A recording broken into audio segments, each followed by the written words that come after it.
We do have two genuine UK column superstars, because the only so far it's engagements shortly to be wedding of people who actually met on the UK column chat box.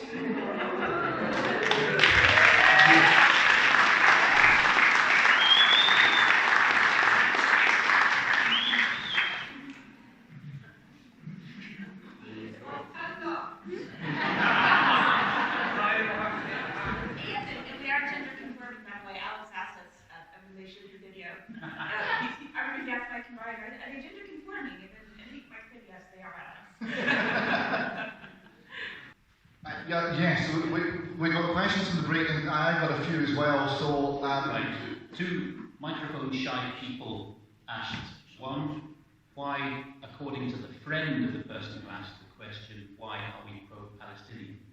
And the person who asked the question via the friend who is in the audience tonight said, I'm living near the border in Gaza, and we're getting rocket attacked by the Palestinians. Why is UK column apparently pro-Palestinian?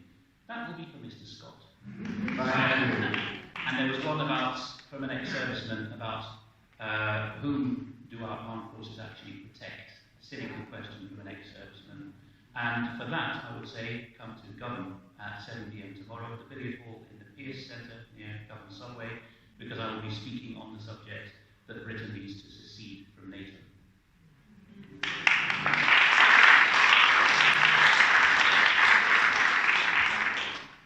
So that's a hospital pass, you call that one.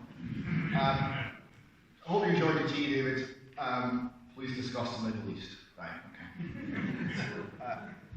It is the subject we get most pushback on. When I speak quite a lot about the Middle East, and I will get you're far too pro-Jewish, you're anti-Palestinian, and I will get you're far too pro-Palestinian, you're anti-Jewish. Sometimes in the same day. Sometimes about the same phrase. I mean, it's weird. There is no short answer to this. There is no, just as in the case of Ulster, there's no absolute right and wrong. Right? When you look at the state of Israel just now, it is true that the Nakba saw Israeli troops and irregulars force Palestinian civilians out of their homes in huge numbers. That's a crime. You can't get away from that. It is also true that for the 20 years preceding, there was constant Arab terrorism against the Jewish population, which by and large wasn't reciprocated. It's true that the boundaries of the state of Israel have been pushed out by war, and often by expropriating land from people who are entirely innocent. It's also true that if you look at the initial boundaries of the state of Israel and compare them to the boundaries of the Millennial land in Palestine under the Ottomans, it's the same map, because what was happening is the Jews were buying up the cheap land and improving it, and mixing the labour with it and producing a garden. It's true that, I'll give you a little story. I was walking in, there's a ridge that goes from the Mount of Olives towards Mount Scopus, and it goes past a junction, and the Israeli army had taken a wrong turn, and they had a low loader with an armoured vehicle on it, and they'd got it jackknifed at the junction in the middle of the Palestinian area, and they were panicking because they didn't want to assemble a whole crowd of rock-throwing youths. They were a bit nervous. I thought it was a bit funny. I mean, they were heavily armed, right? And there was like shopkeepers and kids. There was no problem at all. So I thought this was quite funny and started to film them. And they clocked me. You, stop it. I can do what I like. It's a free country. No, it's not. It's Israel. That's what he said. He said, well, it's a free country where I come from. I was stretching a point for reasons of argumentation, right? Where did you come from? Scotland. And and the reaction was, see these people, right? And he was pointing at shopkeepers and kids and women with prams and things. See these people? These are the people that did 9/11. No, they're not. Right? So you see the prejudice, right? It's also true that I've had pizza in a pizza parlour that was suicide bombed with Jewish teenagers having their body parts plastered all over the street. I've heard 2 bombs go off in Israel, in Jerusalem, from Palestinian terrorists. So when people say you're too pro-Jewish or you're too pro-Palestinian, the honest answer is yes. I've seen beautiful people. I've seen people with dignity and compassion in Orthodox Jewish Israel in Jerusalem. I've seen similar people in the Palestinian part of East Jerusalem and elsewhere. I've spoken to an Israeli Arab, right? So, Israeli Arab who admits that, yes, the entire state of Israel, which is his state, it's his government, is prejudiced against the Arab population. They get less money on road infrastructure, they get less money on schooling, they get less money on everything. So there's institutional prejudice against me in my own country. He also said, but I'd rather be here than in any of the Arab countries round about. Take from that what you will. It's complicated. I think that's all I've got to say on that one. Any more from the break? 2 people said, two people came up with questions that were so difficult. I said, ask after the break. So, where are they? I'm going to come up to the front and...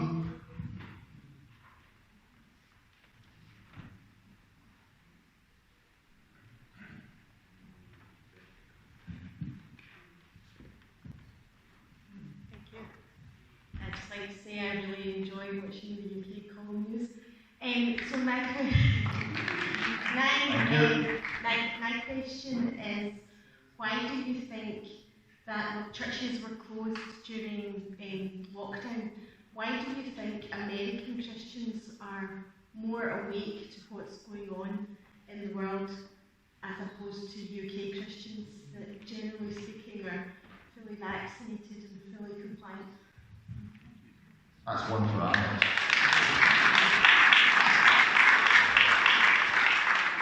I get an endless stream of continental Europeans asking me a variation on this.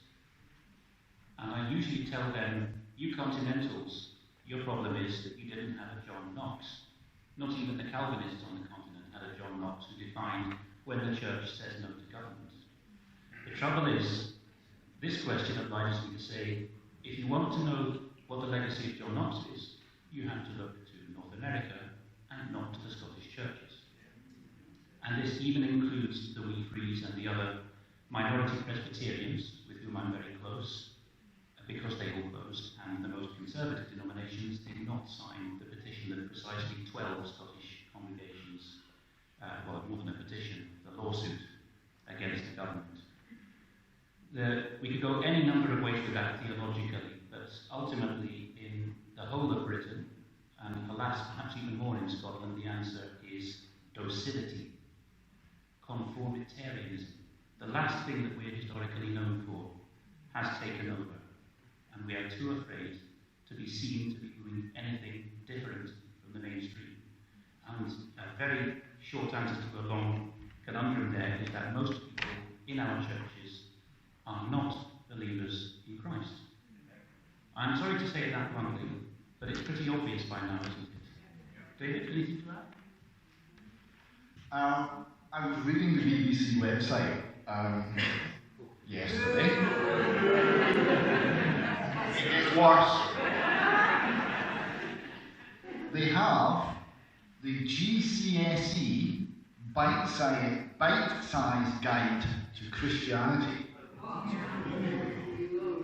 You will love this. Christians are in favour of the state.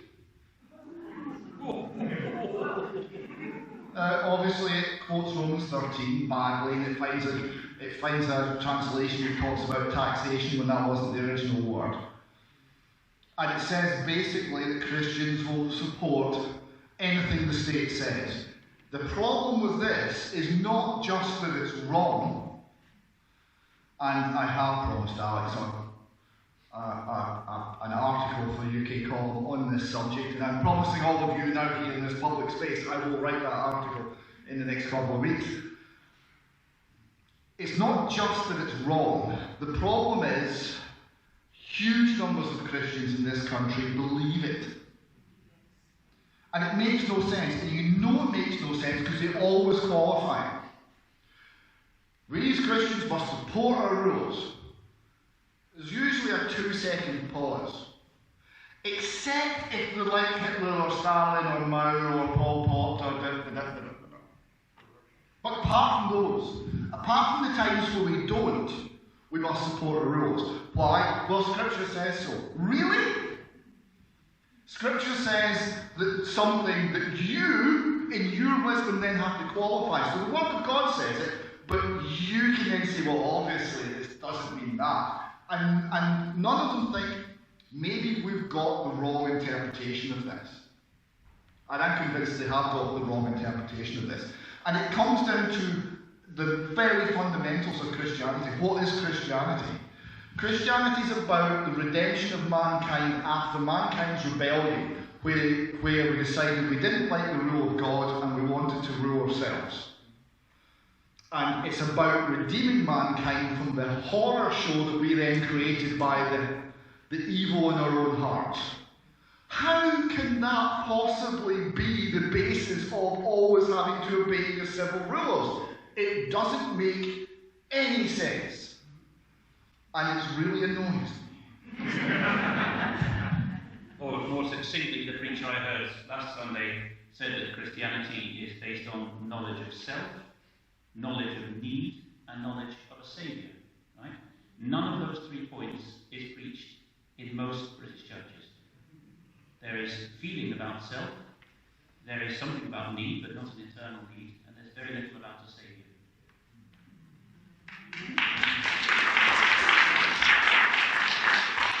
There was one gentleman as well who said he had a question. I said, was it?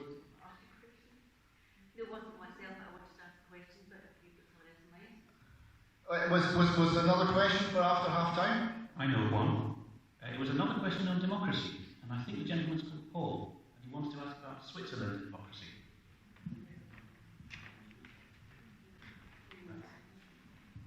It wasn't actually a question, it was just don't give up on the idea of democracy, just the right. There is a good democracy. Switzerland used to be a fantastic example. They had the most democratic constitution. Well, can you imagine a country where, okay, it's a small one, it's easy to do, 16 cantons, separate cantons, each with their own government, 4 different languages, yeah? Each canton has its own constitution. And all those constitutions, but in particular the one from the canton of Zurich, which I read and was so impressed by years ago that I translated it, it puts all the power with the voters, the ordinary people. Now, unfortunately, today, there's nothing much left of that. Switzerland is run, it's interesting, the central government is 7 people from 4 different political parties. That's already much more democratic than we have here, where we vote every, 4 or 5 years, and then they say, piss off now. Come back in 5 years and vote for me again. And make all sorts of promises which I have no intention of keeping. Yeah? That's our system. But those 7 people now see themselves. They're not different at all. There may be 1, 2 who are slightly more, have a sense of genuine democracy. But what's happened is that they've taken on too much power. And they just make decisions, just like governments everywhere else. I would say there are no genuine democracies in the world. The characteristic of democracy is that decisions are taken at the lowest possible level, closest to the people that are affected by the decision. Now, in Britain, there used to be parish councils that could make local decisions, and then town councils. What's happened?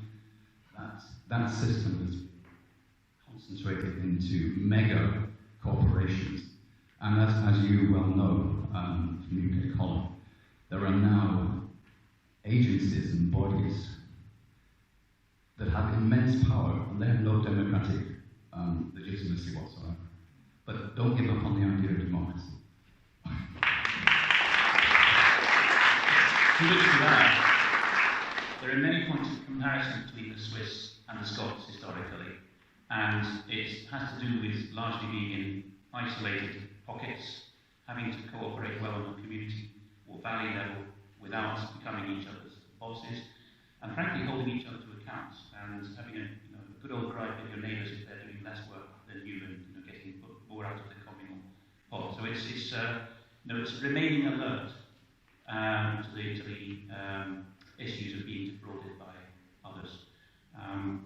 What else to say about them? The Swiss have a very good understanding of the depravity, to use an old-fashioned word, the depravity of the human heart as well. They didn't have knowledge there, they had Zwingli, but in the Catholic areas too. Historically, they understood that people will get very afraid very quickly if you don't keep them in check. Right? And that doesn't involve having a great big boss over them, but keeping them in check in the right ways. So again, knowledge of self. Right? If you do not know who you are, then you're inclined to every kind of evil, wickedness, and folly.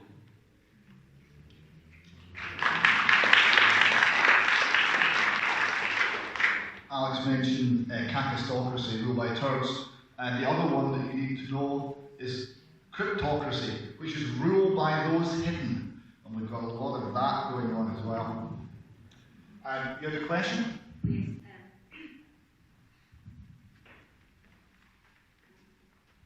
Well, I wanted to ask a broad sort of geopolitical question, which is, how do you think the Great Reset's going?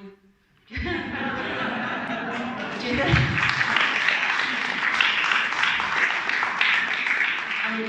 think that it's all going to plan, and that by 2030 or 2050 it's going to be communism and neo-feudalism and mass surveillance? Or do you think, it's great to see this turn out here, but we all know that it's a difficult job getting the message over, and I just kind of want to know what you, because it's easy to feel very despairing about it, and also I do understand when I speak to some friends and family, and I do kind of tell them what I've just said about communism and feudalism and and digital ideas and CBDC.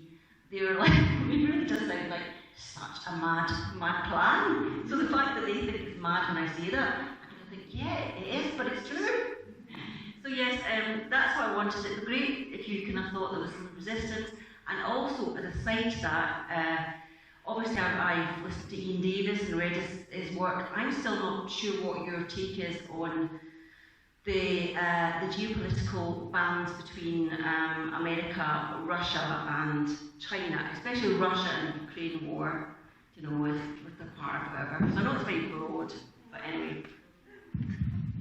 Thank you.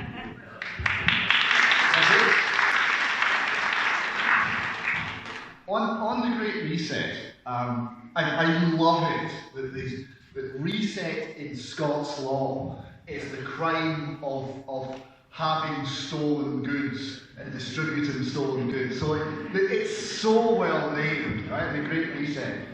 I think it's going very badly. They keep changing the date because it was Agenda 20. 21 first. 21. And we're now 2030, and that's an admission that it's not going too well. Now, let me give you, I think, at least one cause for hope. The Great Reset team have got complete compliance by every institution that you care to name. The Scottish Parliament, sure. Westminster, less solidly, but they've got it. And if you go through the institutions, particularly the cultural institutions in this country, it's just a sea of surrender monkeys, right? They've all yielded. But they've still got a long way to go. And they've got many, many problems because their advance depends on deception and keeping things hidden. And although they've got essentially unlimited money, and they've got a very compliant and weak civil service and all the rest of it who will do whatever they're told, they've got to tell them what to do. So they actually have to communicate. And the more they communicate, the stronger we get. Because we take their communication, we put it on UK Column News, and we go to our relatives who thought we were mad, and we go, see? Right? How much harm has the advert which said from World Economic Forum, you will own nothing and be happy. How much damage has that done? And why has it done damage? Because it's true. Every time they tell the truth, they hold their own case below the waterline. But they have to tell the truth at some point because they've got to command lots of people and tell them what to do. They have a problem. Now we saw this with the named person tyranny in Scotland because we had, I watched the named person campaign. The engine room of the named person campaign was two women who were researching and were magnificent. Right? And you then had an organisation who was getting that information out there. That was it. And that took on the entire Scottish state and kicked the backsides.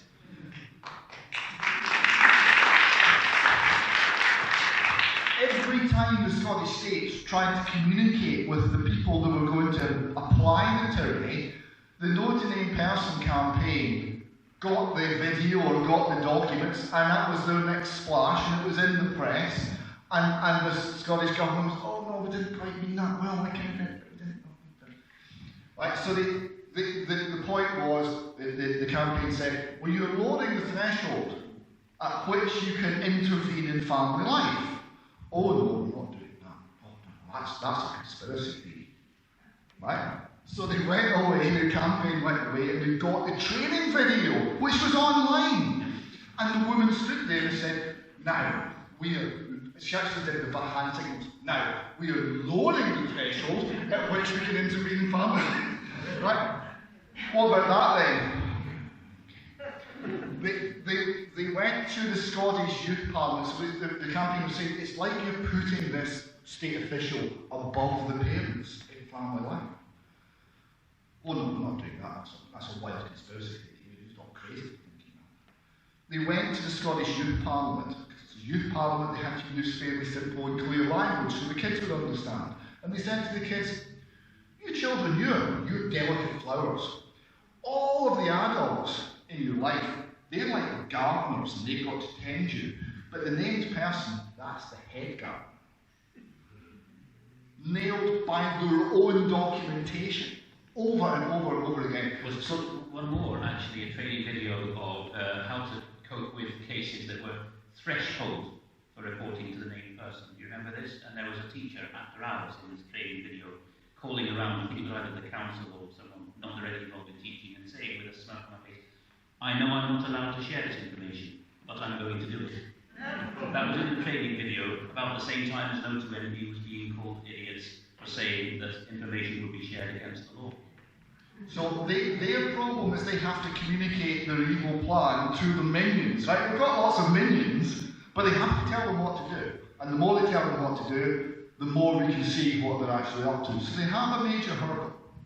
And there will still be problems, but that team, they're not as bright as they reckon they are. And also they're sloppy, right? Because it's a fixed game, and they always win, so they get sloppy. And it's amazing how much damage you can do when someone gets sloppy. So there's definitely hope. Rutter. I know this is going to be a good question, I know this lady, but first of all, we're asked the second half of the question about Russia. Oh, sorry, I beg your pardon. Yeah. If I may.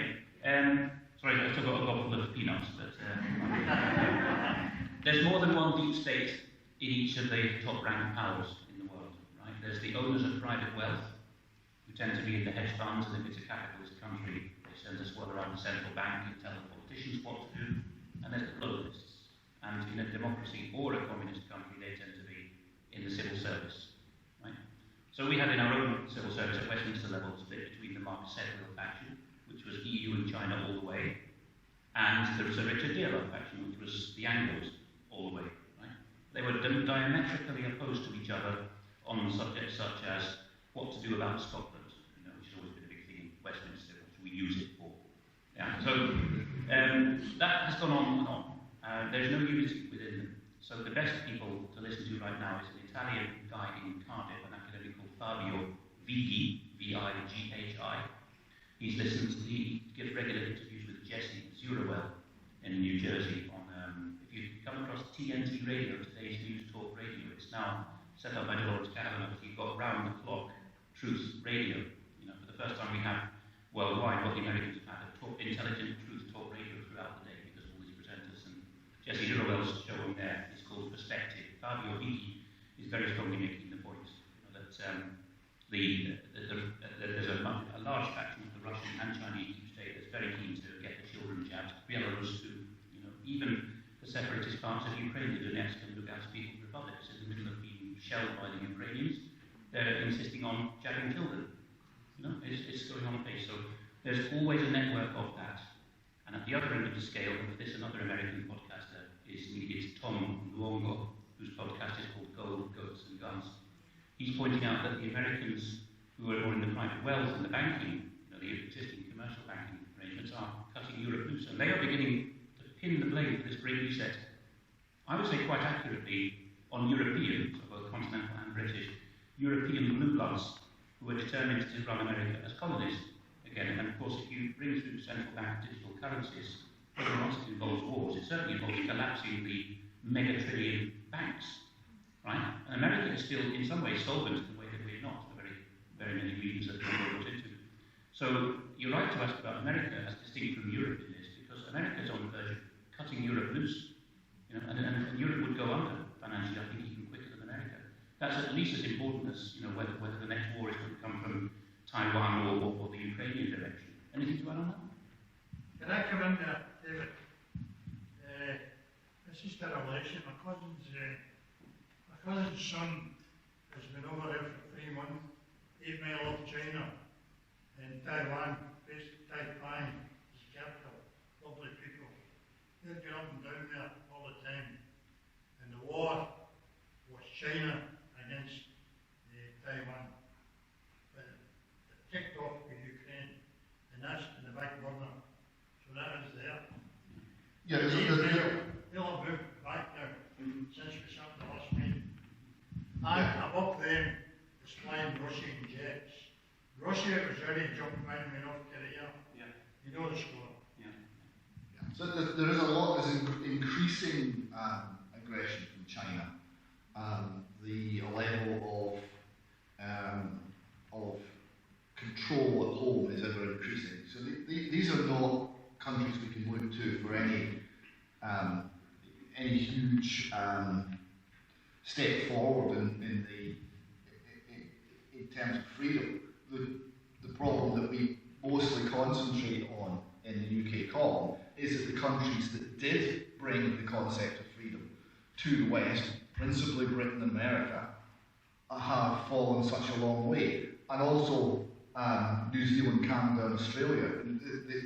The response to COVID in these countries, which should be the freest of the free, has been appalling. And the degree of compliance, of acceptance by the population has been appalling, although there's signs of hope there as well. Now we've got a quarter of an hour left before it's really going out of time. So, may I ask one more question, David? I know sorry. We'll try and come back to you, Di. This lady here, and then this lady over here. Right. Thank you very much. I just wanted to ask a question. Prior to that, I wanted to say how embarrassed I have been in the past couple of years by the clip of Braveheart, and you know, the whole of the Scottish Rebellion and political freedom and all of that. And I've just hung my head in shame about being Scottish and looking around and seeing the compliance everywhere.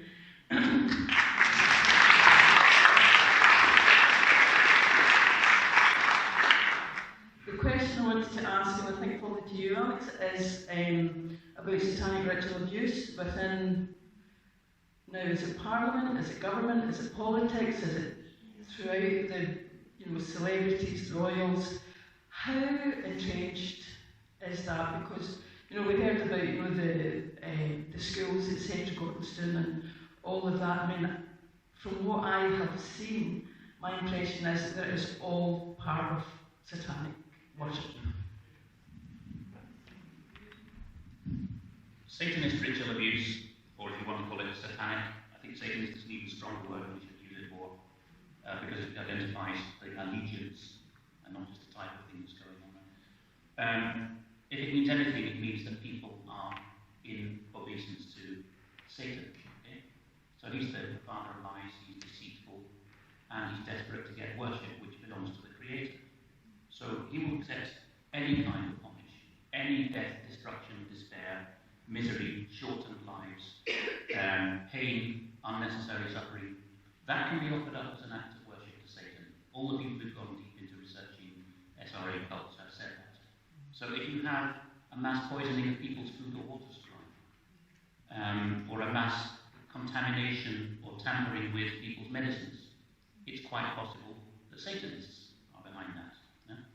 So SRA is extremely deeply entrenched, and at the risk of making a sectarian comment in the West of Scotland of all places, and I've been discussing this with viewers today, it is in every walk of life, but it is particularly strongly represented in the old Catholic establishments in both Scotland and England.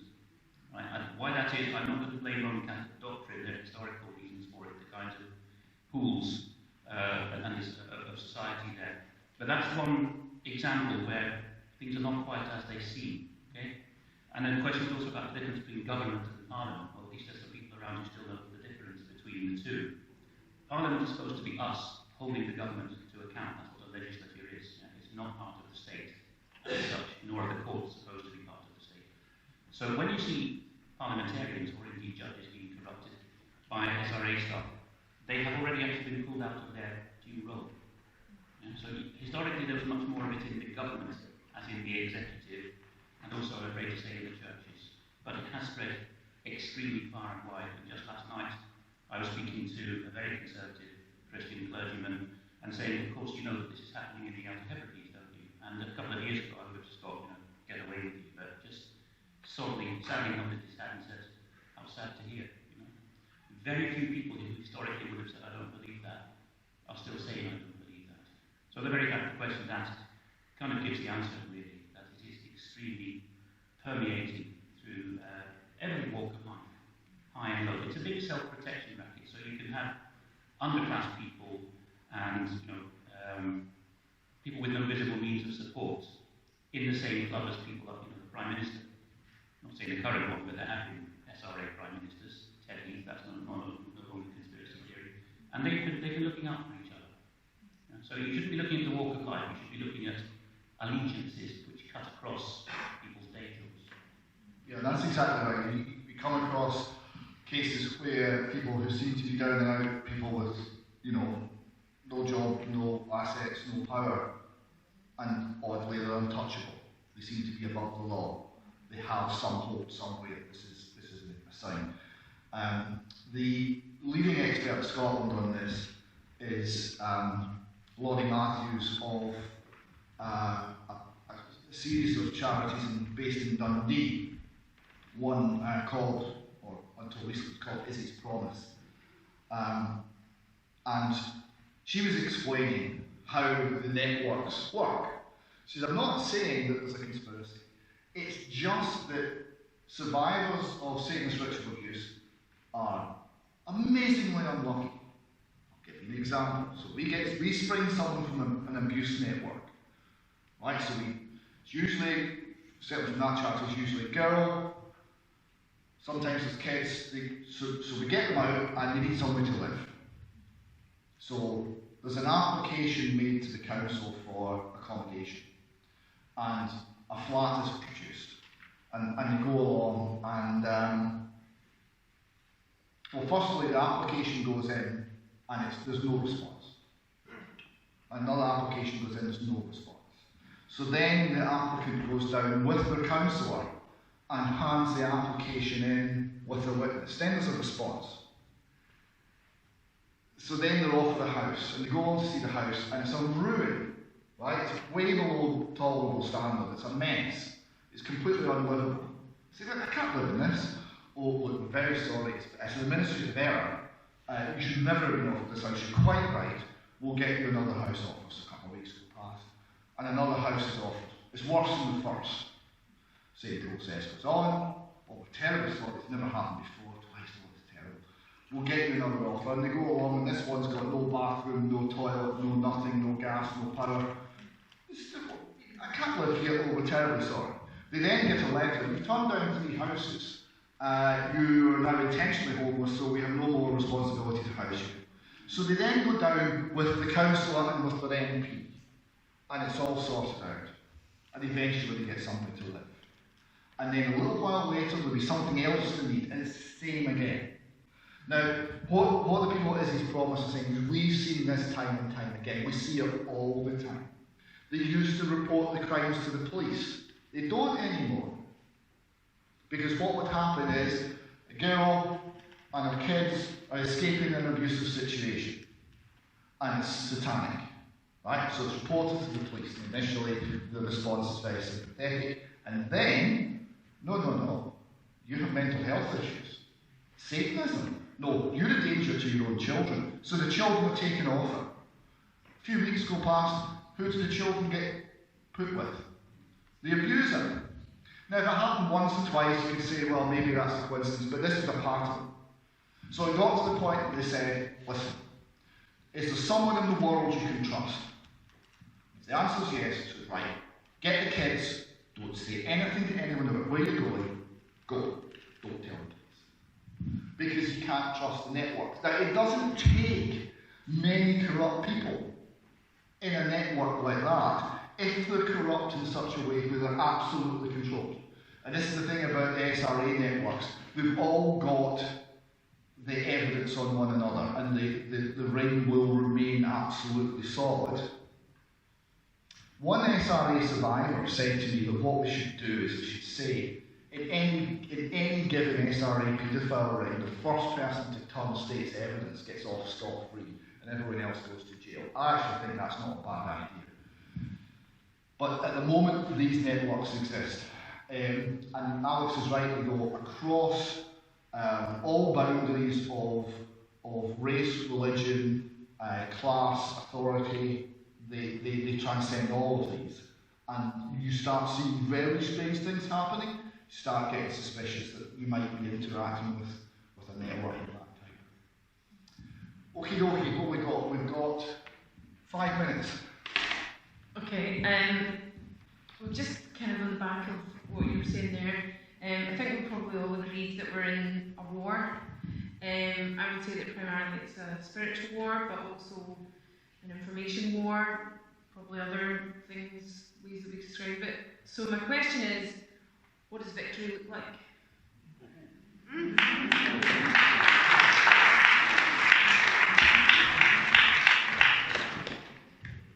I actually did a talk for one of the alternative view events, which I entitled The Victorious Mindset. That sounds nice, doesn't it? But that's not where the title ends. The Victorious Mindset for the Long Haul. And I told people in that talk that they should be prepared to suffer and die, and not see any victory themselves. That's the core of what I'd like to say. We're very limited for time now, but victory looks like actually surviving with our way of life relatively intact. It might be that only part of every community or part of every country ends up looking recognisably as it was. But if part of us, some of us survive and actually thrive, not just exist, to me that's victory. Because if you're in a total war against the God of this world, which is how the Bible describes Satan, then that you've obviously been supernaturally helped through all that. So it doesn't sound very promising when I put it that way.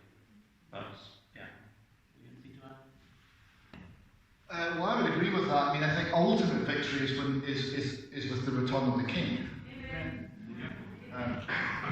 And in between then and now, well, he who endures to the end, the same shall be saved. So you endure. But there's a few other wrinkles. Firstly, and I say this often to people who are under attack and who are trying to get justice by campaigning, don't do it. Right? You will not get justice in an unjust world. You will not reform the system that is abusing you. What you've got to do is you've got to be absolutely crystal clear. What is the minimum you can get?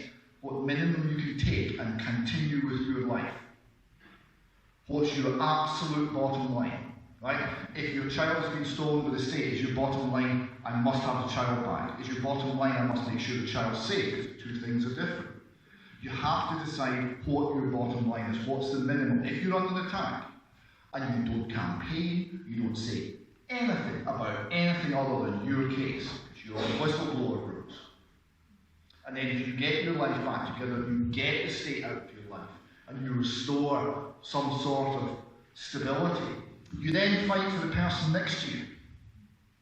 Right? You don't campaign when you're the target. So that's one thing. What does victory look like? Sometimes it's, I've got a bottom line at which my life can continue in an acceptable fashion. If I achieve that, that's victory. Another thing, there are lots of little victories.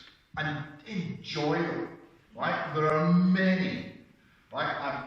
I met Nicola Sturgeon one time. And I said to her, it was this question about the Scottish soldiers who had been murdered in Ireland, and John Mason had been particularly iffy about, he was talking about freedom fighters in connection with the IRA. It went down badly. It transpired that the relatives of those soldiers who were campaigning to try and find out how they died and who killed them were his constituents they didn't know. So I asked her about this.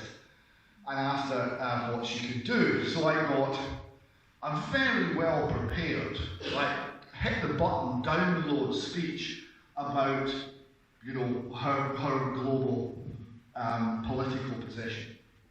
And I said, that's lovely, First Minister, but you know what they say, talk is cheap. What are you actually going to do? And you never saw anyone's face change faster. That was a little victory, a tiny victory, but it was. You force him to do something. When you expose a bit of a lie, when you get information out there, when you demonstrate to somebody else how the world actually works, all of these things, even just having the ability to stand up and speak the truth, all of these are victories. Solzhenitsyn said, live not by lies. And he said, never accept the truth. Never accept lies. If you're in a position where you feel too vulnerable and you can't say the truth and someone starts up and lying to you, leave. If it's in the newspaper, don't read it. Don't compromise with lies. Those two are victories. So ultimately, the final victory is not ours, but a whole lot of little victories along the way will be. And when the moment comes, the people who will rally to the King will achieve a victory. It won't be theirs, but they'll be part of it. So I hope all of you will be part of that.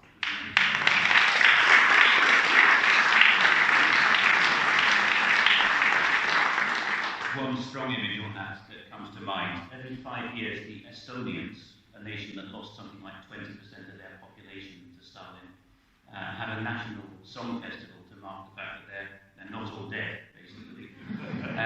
2014, I went to sing in this quinquennial song festival. I asked them, is it all right for a non-Estonian to sing on the stage? And they said, yes, but you must wear kilt.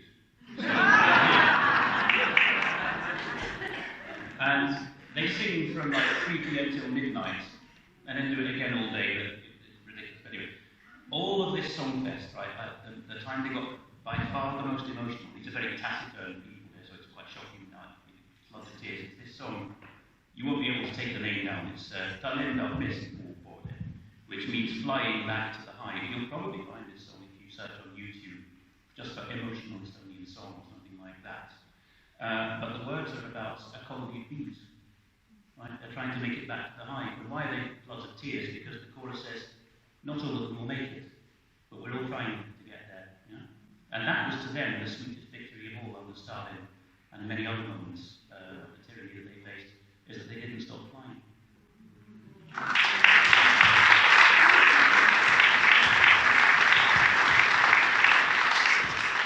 Well, ladies and gentlemen, I'm afraid we really are out of time. We've actually overstayed our time a little bit. I want to thank you very much for coming out tonight. It's been lovely meeting you all. The questions have been excellent. I hope you've enjoyed it. And I hope when we run another one of these, next time we get Alex or one of the team up, we'll run another one. I hope you'll join us again. So thank you very much.